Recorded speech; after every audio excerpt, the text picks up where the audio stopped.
अब आप ये देखेंगे ऊपर ये छत में लगा हुआ जो स्क्वायर में पत्थर है, यही मानसून पत्थर है। जैसे ही मानसून बनता है तो ये पत्थर पसीज के टपकने लगता है। इससे मालूम हो जाता है कि मानसून बन गया, बरसात आने वाली। जून के महीने में हमें जैसे ही मानसून बनेगा वैसे ही पसीज के टपकने लगेगा, तो जून के महीने में आपको साफ इसमें स्पष्ट बूंदें दिखाई देगी। अब आप ये देखेंगे कि ऐसा महसूस होता है कि एक ही पत्थर में सबको घेरा गया है, लेकिन आप पीछे से आगे देखेंगे, तो देखेंगे कि ये पार्ट्स अलग है, ये पार्ट अलग है, ये मूर्ति अलग है। इस मूर्ति के पीछे एक लकड़ी लगी दिखाई दे रही है, एक लकड़ी इधर बगल से निकली दिखाई दे रही है। इसको पुरातत्व ने निकाल ली एक लकड़ी को, उसकी उन्होंने कार्बन जांच कराई, तो कार्बन जांच से अनुमान लगाया कि ये कलाकृतियां 4200 वर्ष पुरानी। अब आप ये देखेंगे कि आपको 4000 वर्ष पुराना कोई भी स्थान आपको जीवंत नहीं मिलेगा, लेकिन ये 4000 वर्ष पुराना स्थान जीवंत क्यों है?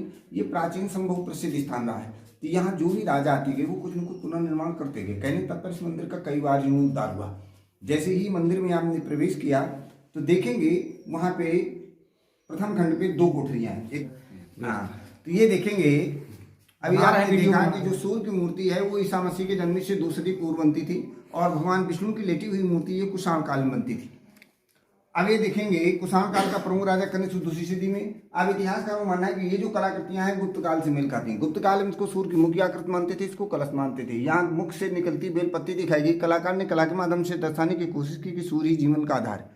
अब आप इधर देखेंगे ये जो आकृति है, ये आकृति मौर्य वंश के जमाने की जो सिक्के मिलते हैं उसमें आकृति मिलती है। इसका मतलब कि चंद्रगुप्त मौर्य के समय भी काम हुआ। अब आप इधर देखेंगे ये जो आकृति है, इस आकृति को एक मंदिर नुमा बना के उसके अंदर रखा गया। आप लोगों ने पढ़ा होगा कि सिंधु घाटी सभ्यता काल के लोग प्रतीक चिन्हों की पूजा करते थे। वहीं लिखा होगा कि सिंधु घाटी सभ्यता काल के लोग प्रगति की पूजा करते थे, प्रगत चक्र की पूजा करते थे। वहीं लिखा होगा कि सिंधु घाटी सभ्यता संसार सबसे प्राचीनतम सभ्यता है। अब हम बताते हैं कि इसकी पूजा क्यों करते थे। हमारे यहाँ मूर्ति प्रतिष्ठा सिद्धांत के अंतर्गत जब हम भगवान विष्णु की मूर्ति स्थापित करते हैं तो पहले हम ये नीचे का सिरा बनाते हैं। इस नीचे के सिरे को पिंडी बोलते हैं। पिंडी अर्थात प्रकृति बोलते हैं। प्रकृति, और इसके ऊपर जो मूर्ति स्थापित करते थे उसको हम प्रकृति पुरुष बोलते थे। प्रकृति के 3 गुण होते हैं, सत, रज, तम। ये वेदी हो गई, जिसको आसन बोलते हैं। नीचे का क्षेत्र हुआ प्रकृति। इस प्रकृति के बीचों बीच में बनाया गया ये प्रकृति चक्र है, ये चलता रहता है। विकास के बाद विनाश। अब ये देखेंगे कि प्रकृति चक्र है, लेकिन इसको गोला नहीं बनाया, फूल बना दिया। कलाकार ने कला के माध्यम से यहाँ ये दर्शाने की कोशिश की है कि ये जो प्रकृति है, इस प्रकृति की मेन देवी लक्ष्मी जी है। यहाँ जो है लक्ष्मी जी का चक्र चल रहा है, सभी लोग माया के पीछे दौड़ रहे हैं, और लक्ष्मी जी को पसंद क्या है? कमल। कहा गया है पद्माननी पद्मनी पदपत्री पद्मप्रिय पद्मलायताक्षी विश्वप्रिय विश्वमनोनुकूले तत्पाद पद्मयी सन्निध। तो कमल के चिन्ह से यहाँ दर्शाया गया कि इस प्रकृति की जो मेन देवी हैं वो लक्ष्मी जी हैं, अर्थात कमल के चिन्ह से लक्ष्मी जी की पूजा को यहाँ प्रतीकात्मक किया गया। अब इधर देखेंगे इसमें भगवान विष्णु के पूरे अवतार अंकित हैं। ये नर नारायण अवतार, बराह अवतार, मत्स्य अवतार, वामन अवतार, रामचंद्र जी का अवतार, नारद मुनि का अवतार। इधर देखेंगे उधर साइड में घोड़े में सवार ऊपर कलयुग में होना कल्कि अवतार, फिलहाल लिए बलराम जी का अवतार, ये फरसा लिए परशुराम जी का अवतार, ये नरसिंह अवतार। ये 2 लोग मथाने लिए खड़े हैं। समुद्र मंथन के टाइम भगवान विष्णु ने कच्छप रूप धारण किया, कच्छप अवतार। अब ये देखेंगे जो नीचे का ये शिरा है, ये शिव अर्घ्य टाइम जिस शिव मूर्ति में जलाधार होता है, ये हमेशा उत्तर दिशा को होता है। अब आप देखेंगे मूर्ति के ऊपर वो सिंहासन बना हुआ है, उसमें बैठी हुई मूर्ति वो ब्रह्मा जी, ये विष्णु, नीचे का सिरा शिव के टाइम महेश।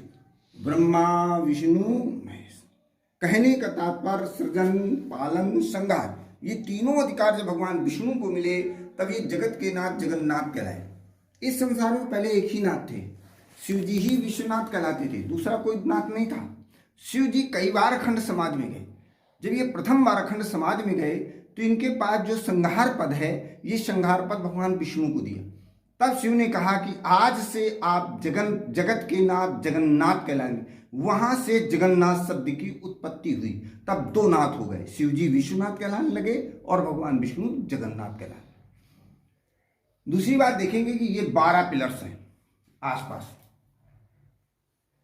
अब हर चीज नेट में हो गई है। जब आप अपने मोबाइल में नेट में राजा शिवी का, कबूतर वाले राजा शिवी का इतिहास पढ़ेंगे तब पता चलेगा कि ये जो 12 दुआरी है ये राजा शिवी के जमाने में बनती थी। ये सब पहले ओपन होती थी। जैसे जैसे राजा आते गए इसको कवर कर दिया गया, ढक दिया गया। अब हम ध्यान दें कि राजा शिवी कौन हुए। राजा शिवी पूर्व वंश में दुष्यंत और शकुंतला से बहुत पहले हुई। दुष्यंत और शकुंतला के बहुत बाद महाभारत हुई। महाभारत के बाद उड़ीसा की जगन्नाथपुरी बनी। इससे साबित होता है कि स्थानीय बहुत ही प्राचीनतम। दूसरी बात देखेंगे कि आप जो इतिहास के विशेष जानकार हैं इस मूर्ति को देखते ही बता देंगे कि मूर्ति बहुत ही प्राचीनतम और दुर्लभ मूर्ति है। इधर देखेंगे ये सर्प हैं, इधर ये सर्प हैं, ये पशुपतनाथ हैं, इधर ये इनकी सिंह हैं। ये बहुत प्राचीनतम मूर्ति होने के कारण इधर का भाग खिल गया है। ये पशुपतनाथ हैं और पशुपतनाथ के ऊपर भगवान विष्णु विराजमान हैं। आप पूरे भारतवर्ष में सर्च कर लेंगे लेकिन इस प्रकार की आपको मूर्ति कहीं देखने को नहीं मिलेगी कि पशुपतनाथ के ऊपर भगवान विष्णु विराजमान हो। ये बहुत दुर्लभ मूर्ति है। इस मूर्ति को हड़प्पा समकालीन मूर्ति मानते हैं। एक बात आप ध्यान देंगे कि हड़प्पा और इस मूर्ति को हड़प्पा समकालीन मूर्ति मानते हैं। हड़प्पा और सिंधु घाटी सभ्यता काल के जितने भी स्थान मिले हैं सब खुदाई से मिले, चाहे वो लोथल हो, रोपड़ हो, कालीबंगा, हड़प्पा, मोहनजोदड़ो, ये सभी स्थान खुदाई से मिले। इससे एक बात प्रमाणित होती है कि प्राचीन समय में विश्व लेवल का विनाश हुआ जिससे सारा इतिहास हमारा नष्ट हो गया। दूसरी बात देखेंगे कि जितनी ये सभ्यताएं हैं, हड़प्पा और सिंधु घाटी सभ्यता काल की जो सभ्यताएं हैं ये नदियों के किनारे मिली।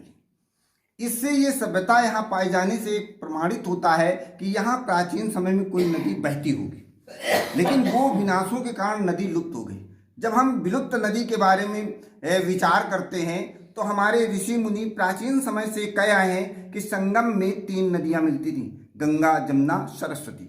आज सरस्वती लुप्त है। ये सभ्यताएं यहाँ पाए जाने से ये प्रमाणित होता है कि प्राचीन समय में यहाँ सरस्वती नदी बहती होगी और सरस्वती नदी के किनारे एक बहुत बड़ा ये तीर्थ स्थल रहा है। इसी कारण से यहाँ जो भी राजा आया, कुषाण वंश, मौर्य वंश, गुप्त वंश, ये सब चक्रवर्ती राजा रहे, राजा शिवी, सभी ने आकर यहाँ कुछ न कुछ पुनर्निर्माण किया। इसी वजह से इतना प्राचीनतम स्थान ये आज भी जीवंत बना हुआ है।